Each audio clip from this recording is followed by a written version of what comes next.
Okay, welcome back. I'm Tom Strong, President and CEO of CanBIM and Principal at Wired Construction. Thanks so much for joining us for our second session here at our Owners Summit focused on facilities management. The name of the session is BIM in the Digital Transformation, How to Take Advantage of It, the Owners' Challenges and Potentials. And this is going to be put on by SQE. They actually won the 2020 Project Delivery Asset Management and Lifecycle Award this past year with CanBIM, and they also won the Best in Innovation Award. So expectations are high here for this presentation. The presentation is going to be provided in French, but there are subtitles available, and so this should be easy for you. And if we have questions coming through in French, I will do my best to ask those questions, probably in English a little bit, but we'll manage it. So the two speakers are Steve Tremblay is the Deputy Director and Intern Director of Deployment of Integrated Practices at SQE, and Suha Taroni is the Consultant in Integrated Practices Management and Management at SQE as well.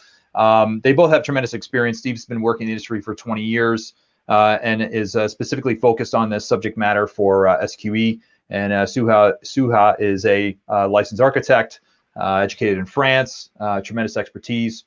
So I'm going to turn it over to them now, and I'll see you during the Q&A. Thank you.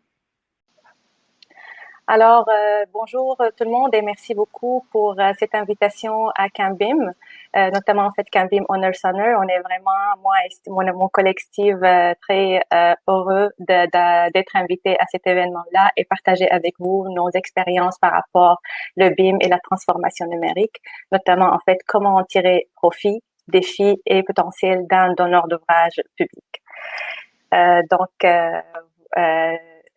Notre équipe qui est présente à cette conférence, Steve et moi, qu'on fait partie en fait de la direction du déploiement des pratiques intégrées à la Société québécoise d'infrastructure.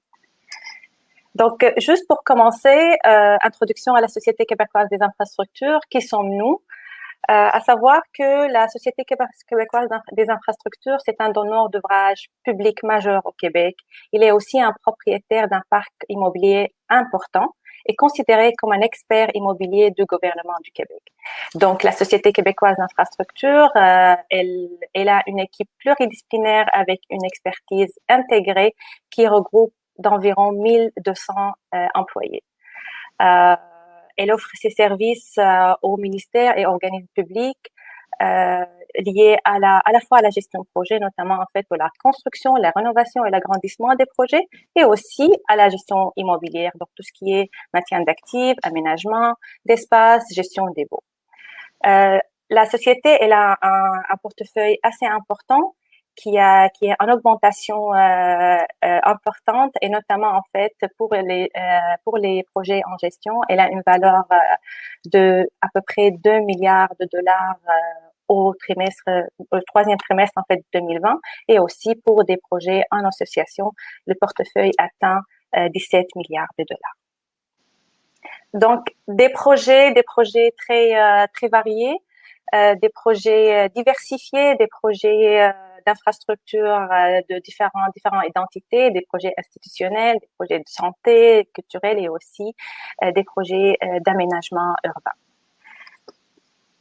Rentrons au vif du sujet, donc parlons un peu de la transformation numérique, quels défis et pourquoi en fait on est en train de mettre la transformation numérique, notamment pour l'industrie de la construction. À savoir, c'est pas nouveau pour vous, on le connaît très bien dans le monde entier. En fait, l'industrie de la construction fait face à plusieurs défis, et notamment en fait la baisse de la productivité. Donc, vous voyez ici la figure qui montre sur l'écran. On voit quand même qu'il y a une baisse de productivité de l'industrie de la construction si on le compare avec les autres industries. Ce schéma, on le voit aussi pour Canada. On a aussi un problème de baisse de productivité par rapport aux autres industries.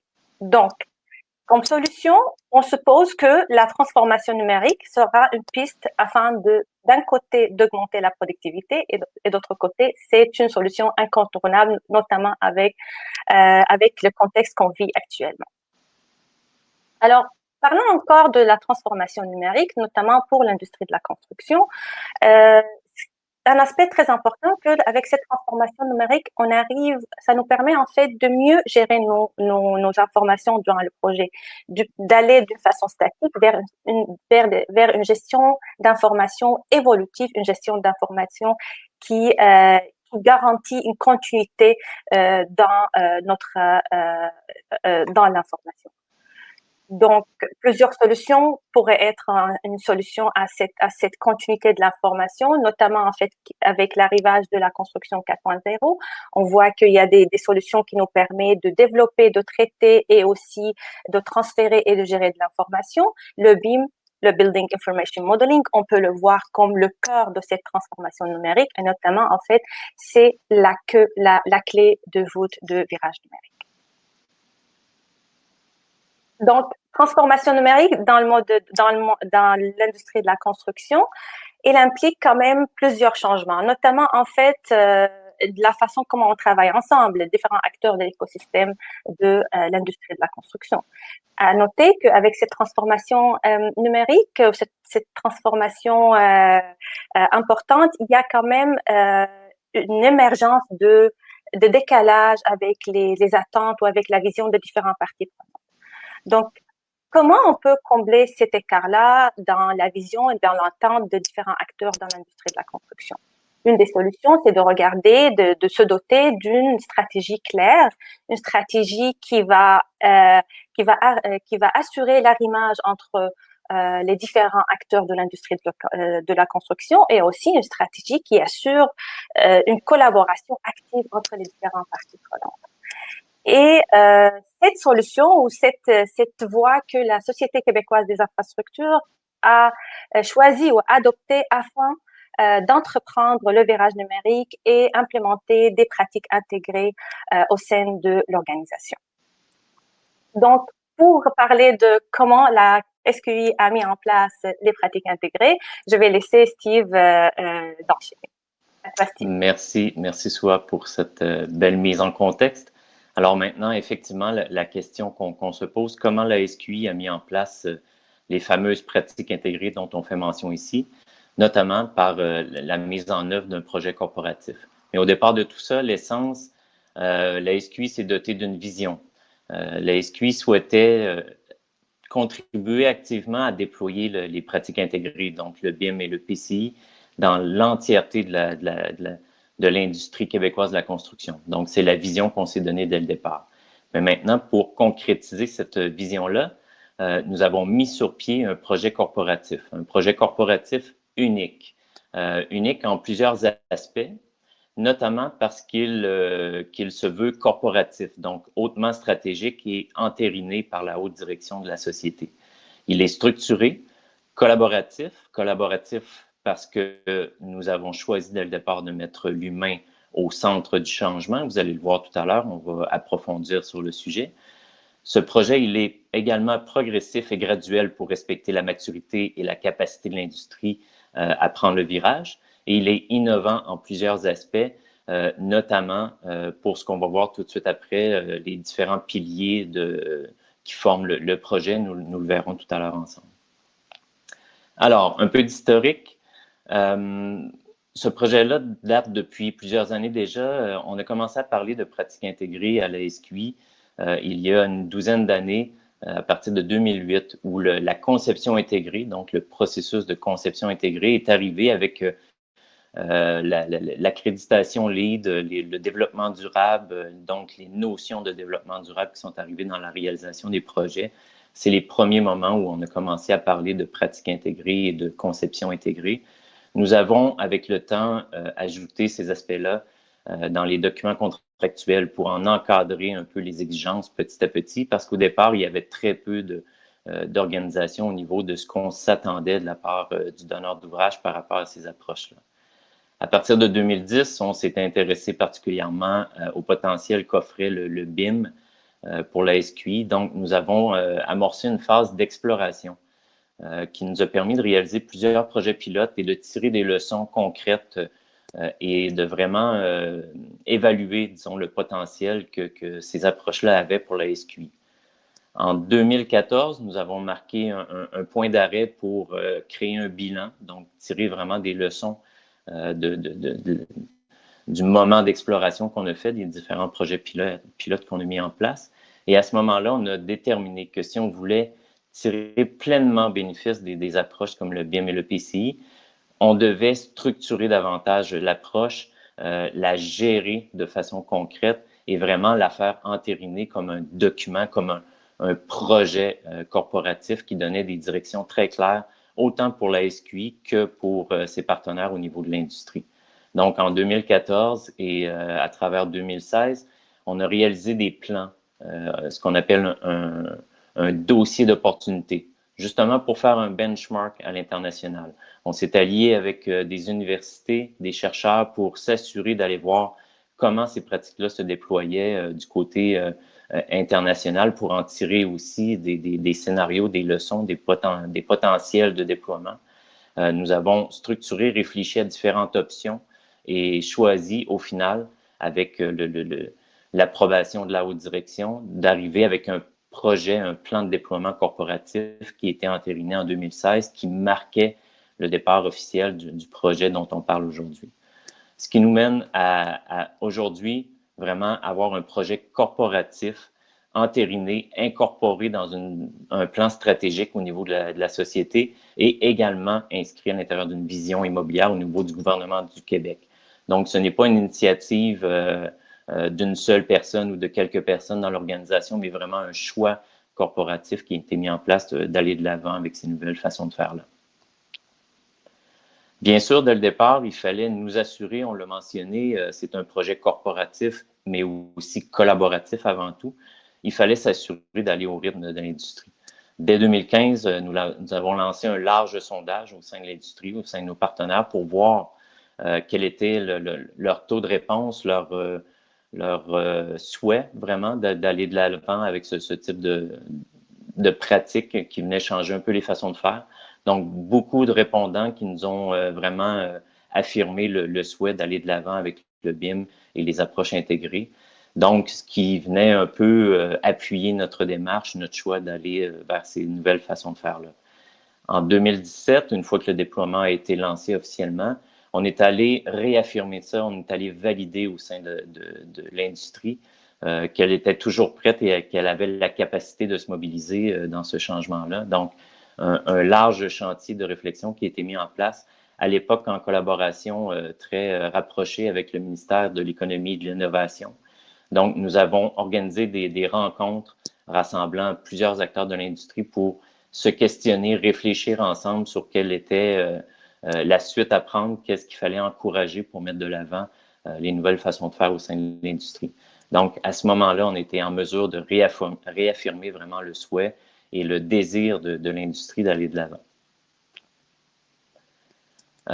Bien sûr, comme on le dit, il fallait impliquer tout le monde dans cette démarche-là. Il faut avoir aussi une approche stratégique pour analyser les intérêts de tout le monde et pour aller chercher ce que tout le monde souhaite tirer de cette transformation-là. Il faut que chaque personne impliquée dans cette transformation vienne tirer avantage de ce qu'on est en train de mettre en place, qu'il y ait un intérêt pour chacun de prendre ce virage-là et de se mobiliser. Donc, bien sûr, une analyse très précise des parties prenantes, ajuster les communications en conséquence, donc constamment être en contact avec l'industrie, discuter avec tous les partenaires pour être en mesure de traiter du sujet et d'en faire, bien sûr, une stratégie de déploiement qui est très collée sur le besoin de chacun, qui répond aux exigences et aux inquiétudes parfois aussi des acteurs de l'industrie pour prendre le virage. Donc, comme ça, on crée l'adhésion, on fait que tout le monde se sent impliqué dans la réflexion et dans le mouvement qui est entrepris par tout le monde ensemble. Je parlais tout à l'heure du côté innovant du projet. Dès le départ, à la SQI, on a compris et c'est confirmé présentement. En fait, c'est d'actualité dans plusieurs articles présentement qui traitent de transformation numérique en tout genre dans toutes sortes d'industries. Qu'est-ce qui est mentionné comme facteur de succès premier? C'est que tous ces projets-là ne peuvent être menés comme étant des succès puis menés à bon port sans tenir compte de l'aspect humain, sans mettre l'humain au centre du déploiement ou de la transformation. C'est ce qu'on a compris très tôt au niveau de la SQI. Donc, nous avons mis en place un projet corporatif innovant qui traitent des différents aspects qui viennent construire ensemble ce qu'on appelle les pratiques intégrées au niveau de la SQI. Donc, 3 piliers indissociables très importants qui viennent créer les bons facteurs, le bon contexte pour que tout le monde se mette en mouvement. Bien sûr, la technologie, c'est très important, mais si on le fait tout seul, on ne fait qu'ajouter du chaos et des couches de confusion supplémentaires. Pour bien appuyer un déploiement technologique, il faut mettre en place un environnement qui permet de le faire, un environnement favorable, donc un environnement organisationnel qui permet de le faire. Donc, le volet contractuel, le volet de mise en œuvre des projets qui est très important, et appuyé avec ça par le côté processus, donc les façons de faire. Il faut changer les façons de faire. Pour ce faire, on a besoin de tout le monde autour de la table, on a besoin de la collaboration de tout le monde et de créer une réelle culture de collaboration, une confiance mutuelle qui existe au sein des équipes de projet. Donc, c'est avec cette stratégie-là, cette façon de faire-là qu'on arrive vraiment à atteindre les bons bénéfices. Quand on parle de processus, de façon de faire et d'aspect collaboratif, la base qu'on a choisi de mettre en place et qui est très importante pour la SQI, c'est le fameux processus de conception intégrée. C'est quoi? C'est un processus itératif, collaboratif et consensuel qui permet de venir appuyer les approches BIM, donc l'aspect technologique, un peu des pratiques. On peut le mettre en place une fois qu'il y a une bonne collaboration qui est installée, qui est présente au sein des équipes.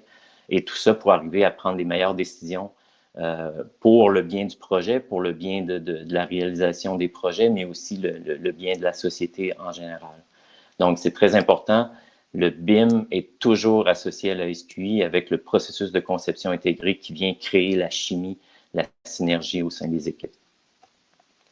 Bien sûr, je le mentionnais aussi, le déploiement se veut structuré et graduel. Il s'exprime et il est qu'est-ce qui est au centre de cette démarche-là pour structurer et vraiment le mettre au rythme de l'industrie? C'est une feuille de route qu'on a mis en place, une feuille de route qui permet de bien découper les différents usages, les différents potentiels qu'on peut tirer des pratiques intégrées. Donc, ce que vous voyez à l'écran, c'est la feuille de route qu'on s'est dotée avec l'industrie. Vous comprendrez que dès 2016, donc dès le déploiement corporatif qu'on a mis en place, nous avons travaillé sur les bases de la collaboration par la conception intégrée, les bases du BIM par l'aspect de la coordination 3D. Donc, maîtriser ces approches-là, les mettre en place et créer une capacité, une synergie au sein de l'industrie. Et depuis quelques années, maintenant que le fondement, que la base est suffisamment solide, on peut construire sur cette démarche-là et ajouter du potentiel et des usages liés au BIM. Donc, vous voyez que la feuille de route tient compte, bien sûr, de toujours 3 phases très importantes. Une réflexion initiale, donc la planification sur comment déployer les façons de faire, qu'est-ce qu'on a besoin d'avoir, qu'est-ce qu'on exige du côté de nos partenaires. Ensuite, une phase d'exploration pour tester un peu la démarche, pour la valider, pour l'optimiser. Et après ça, une fois qu'on est bien en contrôle de la façon de faire, de la façon de déployer, on peut se lancer dans un déploiement systématique de ces approches-là. Donc, c'est ce qu'on est en train de faire, toujours en discussion, toujours en suivi de la capacité réelle, autant de la SQI en tant que donneur d'ouvrage que ses partenaires au sein de l'industrie.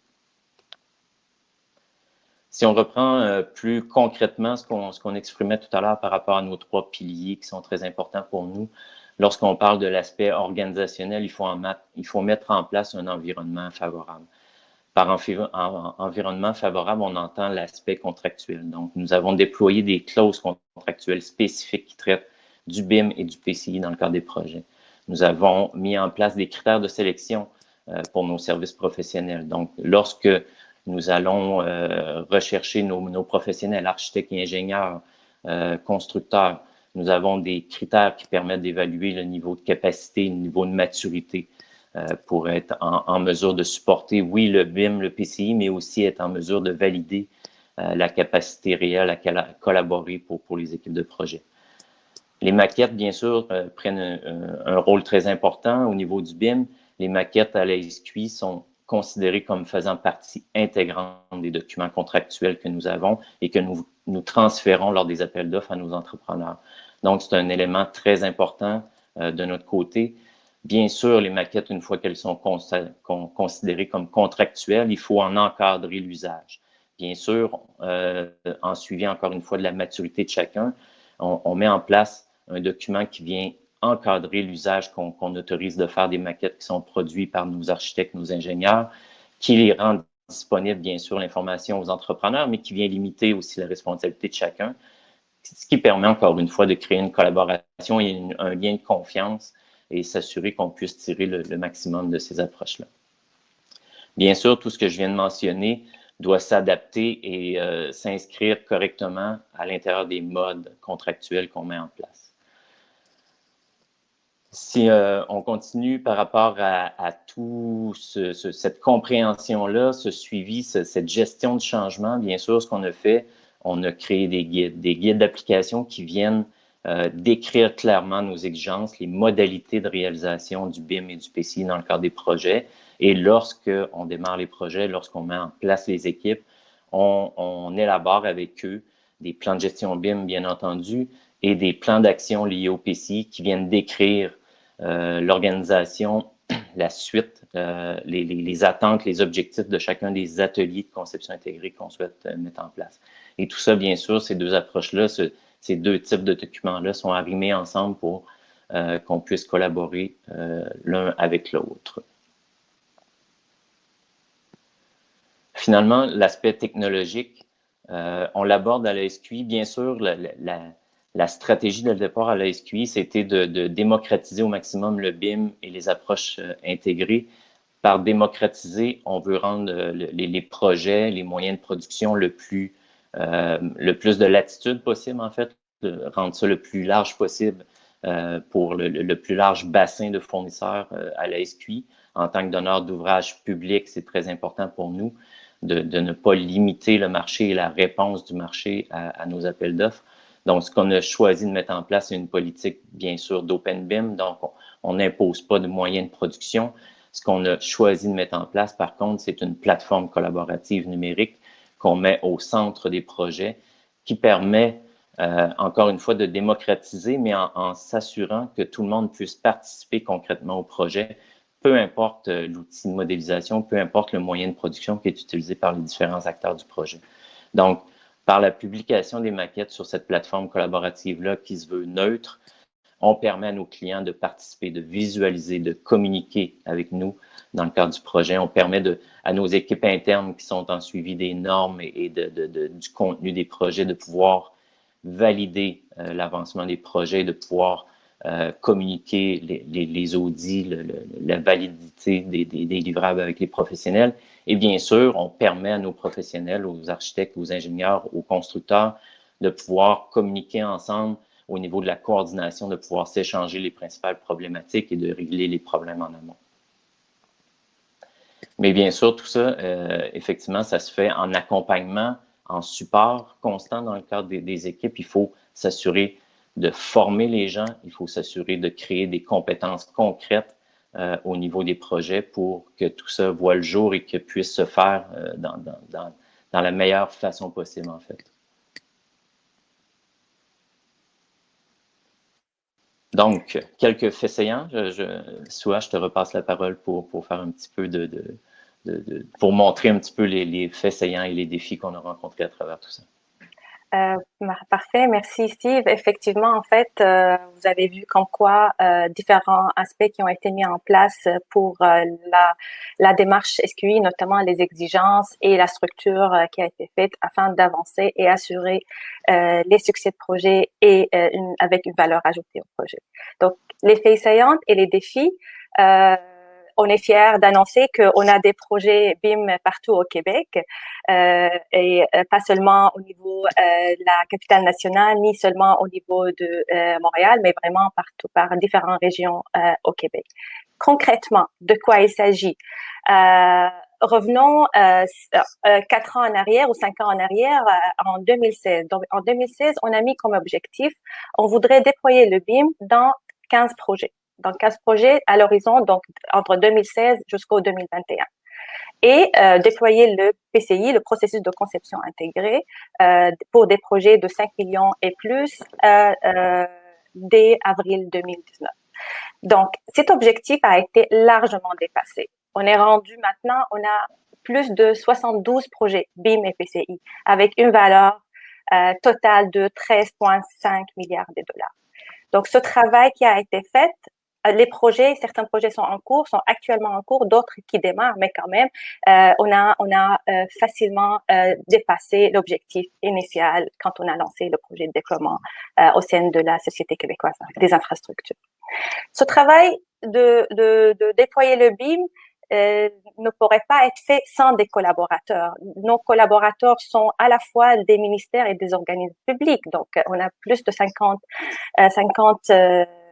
organismes publics qui participent à ça de façon très active et aussi avec nos collaborateurs, autant que des ingénieurs et des architectes et aussi des entrepreneurs généraux et spécialisés. Donc, on compte ici plus de 150 collaborateurs qui participent à notre démarche de déploiement des pratiques intégrées au Québec. Concrètement, quelques exemples. Bon, on va pas passer par tous les 72 projets, mais quand même des projets qui marquent notre démarche. Je commence par un exemple de l'Institut de la cardiologie de Montréal. En fait, c'était un des premiers projets de déploiement de BIM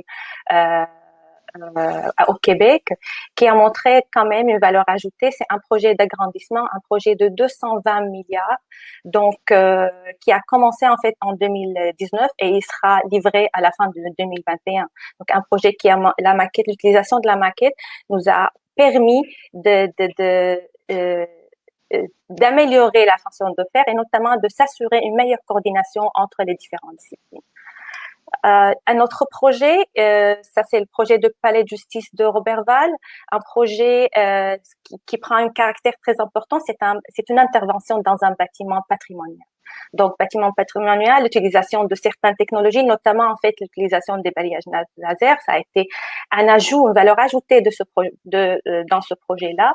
D'un côté, de savoir comment intervenir dans ce bâtiment patrimonial. D'autre côté, l'utilisation de la maquette numérique BIM, ça a permis de mieux faire la coordination des systèmes électromécaniques. Un troisième projet, le nouveau complexe hospitalier à Québec, à la capitale nationale. C'est un projet de 1,9 milliard. Un projet très important. C'est comme le phare ou c'est la vitrine d'innovation des projets de la SQI. C'est un projet qui a été marqué par l'utilisation d'un environnement numérique et intégré, qui a mobilisé toute une équipe afin de réaliser un projet d'envergure très important malgré en fait le contexte de pandémie qu'on est en train de vivre actuellement. Donc le projet il est toujours actif avec une production, avec une qualité de production qu'on a reçu une satisfaction des collaborateurs dans ce projet-là. Quelques défis quand même rencontrés dès le départ. On arrive à surmonter certains. On est en train de travailler une stratégie pour régler d'autres. Parmi ces problématiques-là, Steve nous a parlé comment on a réussi à amener l'adhésion de différentes parties prenantes. On a travaillé ensemble pour assumer notre leadership, pour impliquer nos clients et les autres différents en fait, fournisseurs dans notre stratégie de déploiement. Mais quand même, on est en train de travailler. Il y a encore certains défis et notamment le plus grand défi qu'on est en train de vivre, c'est la gestion de changement.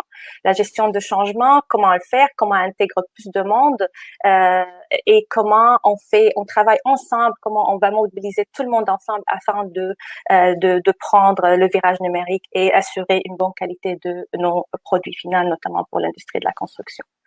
Cette gestion de changement, ça implique aussi un changement de culture. Il l'a déjà dit Steve, dans toute notre démarche, l'homme, il est au cœur de notre approche, mais en même temps, il faut qu'on travaille ensemble afin de s'assurer un changement de mentalité et aussi augmenter la maturité des équipes avec lesquelles on travaille. Actuellement, on travaille de façon traditionnelle, donc comment on va déplacer nos efforts en amont du projet afin d'augmenter la productivité, mais aussi d'assurer une meilleure qualité de travail. c'est un travail fondamental, un changement fondamental, non seulement de notre façon de faire, mais aussi ça touche tout ce qui est aspect réglementaire, ça touche aussi les décrets. Donc, il y a un travail de mobilisation complet des différentes équipes afin de s'assurer ce changement de culture ou ce changement de mentalité qu'on vit actuellement avec l'industrie de la construction. Les exigences qu'on a mis en place, c'est intéressant, mais aussi un travail de collaboration très important afin d'amener ce virage numérique partout au Québec et même partout au Canada. On va terminer. Je vais laisser Steve de vous résumer en fait notre démarche pour la mise en place des pratiques intégrées à la SQI. À toi, Steve. Oui, merci, Soua. Effectivement, pour conclure, bien sûr, on se comprend tout le monde, chacun peut avoir son approche ou sa démarche. Ce n'est pas une recette applicable nécessairement à tout le monde. Tout le monde doit faire un peu sa propre réflexion. Mais avec le parcours qu'on a entrepris au niveau de la SQI, si on a quelques conseils à donner à quelqu'un ou à des donneurs d'ouvrages ou à d'autres acteurs qui souhaitent aussi se lancer dans une telle démarche, c'est important d'avoir ou d'élaborer cette vision-là holistique, d'avoir une capacité aussi de concrétiser cette vision-là. Donc, se donner les moyens de le faire et prendre le temps de bien le réfléchir. Ça, c'est un premier conseil. Bien sûr, on l'a dit à plusieurs occasions pendant la présentation, créer ou favoriser la culture de collaboration, bien sûr en créant un environnement favorable. C'est primordial si on veut arriver à réaliser un tel changement. Et non le moindre, peut-être le plus important des conseils qu'on aurait à vous partager, faites-en une approche stratégique, comprise par l'ensemble de l'organisation et approuvée par les hautes instances de chacune de vos entreprises, de vos entités. Et bien sûr, pour ça, être en mesure aussi de savoir saisir les opportunités qui se présentent parce qu'il y en a plusieurs des opportunités. L'industrie, les façons de faire changent continuellement de jour en jour. Il faut être en mesure de saisir l'opportunité, de concrétiser vraiment les bénéfices qu'on peut en tirer. Alors voilà les conseils qu'on peut vous donner à ce sujet-là. Et bien sûr, je vais terminer, c'est sûr, c'est une fierté pour nous. Cette démarche-là qu'on vient de vous présenter, nous avons eu la joie, en quelque sorte, de recevoir la reconnaissance du côté de CanBIM sur justement ce projet de déploiement corporatif qu'on a mis de l'avant depuis 2016, depuis plusieurs années déjà. Donc, en novembre dernier, à l'intérieur des CanBIM Innovation Spotlight Awards, nous avons été très choyés de remporter 2 prix. Donc, la catégorie livraison de projets, gestion immobilière et cycle de vie du bâtiment, mais également le Best in Innovation Award. Donc, c'est une fierté pour nous de recevoir cette reconnaissance-là du côté de CanBIM et merci encore une fois pour cela. Donc, voilà, c'est ce qui complète notre présentation. Merci à toi, Soua. Merci au comité organisateur de l'événement de nous avoir encore une fois invités et merci à vous de nous avoir écoutés. Maintenant, on est là pour répondre à vos questions. Merci beaucoup. Merci beaucoup. Vos questions sont les bienvenues, bien sûr. Merci. Okay, well, that was really fantastic. Really, a really inspiring story of a government agency taking the lead in the industry to help promote change and obviously managing that change in a very effective way, in a very strategic way. So really fantastic work. I've got lots of questions about the whole process. I just want to welcome back Siha and Steve. Steve, you're on mute, it looks like, just so you know. Yeah, so I guess, I mean, to kind of back up to the beginning of your presentation, maybe you can talk a little bit, and sorry, I apologize, I'm going to do this completely in English, but maybe talk a little bit about the SQE's goals. You know, were the goals to drive industry change so the industry would evolve and keep pace with changes or catch up, and kind of, you know, and then also prepare the industry for the requirements that you're going to be putting on them so that you get the information out of the building process that you need for your use? Or was the goal purely to say, okay, we need this information for our use, this is information we need for facilities management, asset management, and we're going to put these requirements in place to drive that? I mean, is it maybe both, like a little bit of like helping the industry to evolve, or was it entirely focused on the needs of SQE as the initial motivation? Steve. Steve, we still don't have your audio for some reason, but it doesn't look like you're on mute. So maybe see how. So do you hear me perfectly? Yeah, I can hear you. Okay. Okay.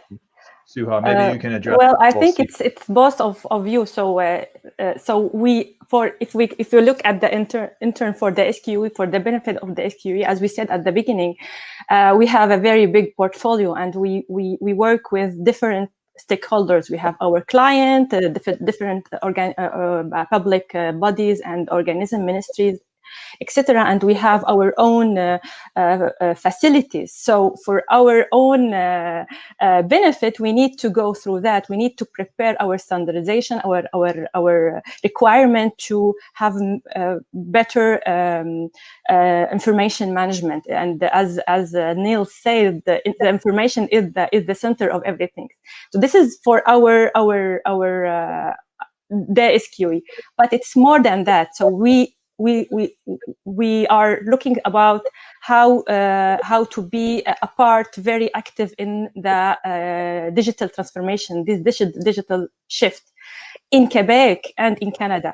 So it's a part of our mission to go together and working together with other in the industry to make it possible. So with the context is very important. We cannot work alone. We have to be engaged. We have to have the involvement and the commitment of everyone around us. So it's like two level of thinking. So that we are talking when Steve present our roadmap. It's like structured. It's like progressive. So we work together with the whole industry to make sure that everyone is moving together and be involved in this movement about digital transformation. Yeah, no, I thought it was a really intelligent, well thought out strategy that you knew would take years. I mean, obviously the industry is enormous. There's hundreds, thousands of companies involved with participating in building buildings and managing assets and whatnot, many owners. So thinking about that huge problem and laying out a strategy over a number of years that would be progressive, I mean, obviously really excellent way to approach it. And I really appreciated the fact that, it started with a lot of industry consultation, the workshops that you manage where you bring people in and help to educate them and get their feedback and develop that buy-in. I thought that was really well thought out. I'm kind of, I don't know, Steve, I don't know if you sorted out your mic issue there, but we'll just keep going, and we'll put all the pressure on Suha to answer all the questions if we can't get. Well, big pressure. You could probably exit and maybe come back in. I'm not sure what the issue is. No problem. We can manage it. So one of the questions that came through was, can you describe how the trades are embracing the technology to participate with the general contractors, or are the GCs hosting the technology platform? So I guess the climate in Quebec around the use of BIM amongst the trades, are they leading? Are they following? Or did you have to push them more? How are the trades and skilled suppliers working with the technology? Well, actually, we are working on both sides. So how to integrate the contractor in our process. In fact, we try to put different conditions in our requirement. So it depends of the delivery mode and how we can implicate especially the general contractor. Using as we present, using the platform, the collaborative platform is one of things that we think about integrating everyone in the project to facilitate all information management. It depends who is working with us. We can like balance between what we required for each project and how the contractor or the general contractor would work with us in the process. I don't know if I answered to the question. I think so. I mean, generally, it sounds like the trades are involved, and part of your strategy included consultation with the suppliers. And I'm sure that the influence, like the progressive contract types like IPD and whatnot, that is trickling down and involving those key stakeholders as well. So I'm sure it's having an influence on the suppliers. There was another question regarding the use of BIM on IPD projects. In order to increase the capacity in the owner, how much resources is required to manage BIM and IPD projects? What kind of expertise were needed amongst the team? So I guess the question is, with an IPD project, or is the owner's team that manages the project or project managers, does that team need to be bigger? Is it the same size, or is there additional different types of skills required to manage projects like that? Well, I think here there's, just to clarify something, our approach now it's looking for IDP, integrated design process, and not IPD, integrated project delivery.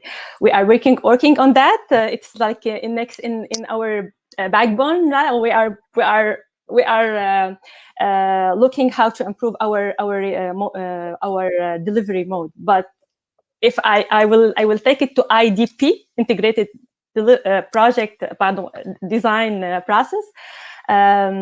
We, as Steve said, that we have requirement at the BIM level and at the IDP level. So it's for the moment it's only concerning the design phases. So from the beginning till the bidding process, but we are looking to extend that for the whole project cycle. Our requirement that include how professionals will work together to make sure that we are finding the most optimized solution for our project. IPD is another discussion. It's in progress.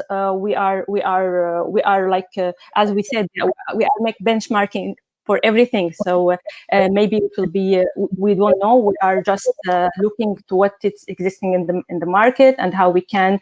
The idea is to improve our project by creating this environment that improve collaboration. So so that's what we are looking to. So it's not our approach; it's the design process and not the delivery process, the IPD process. So with that type, the integrated design process, is there special skills or special people or a larger team required from the owner to manage a project like that, or is it more or less the same with a different culture and different? Yeah, in our requirement, it's one of our requirement that we look for teams that able to collaborate, able to work together through what we call it the workshop of collaboration. So from the beginning, they have to show their engagement and their commitment to this process. Because it's not only to participate in a workshop and being passive, but it's to be involved in the process from the beginning. So yes, it is our one of our how to select our teams. They have to be aware of our approach. We have when in our documentation we send our process IDP process. We share our roadmap about IPD process. So yes, and from the beginning the selection it's in different aspect. One of these aspects how they can manage working together with different disciplines. So it's really about driving a different mindset, a more collaborative mindset amongst the team.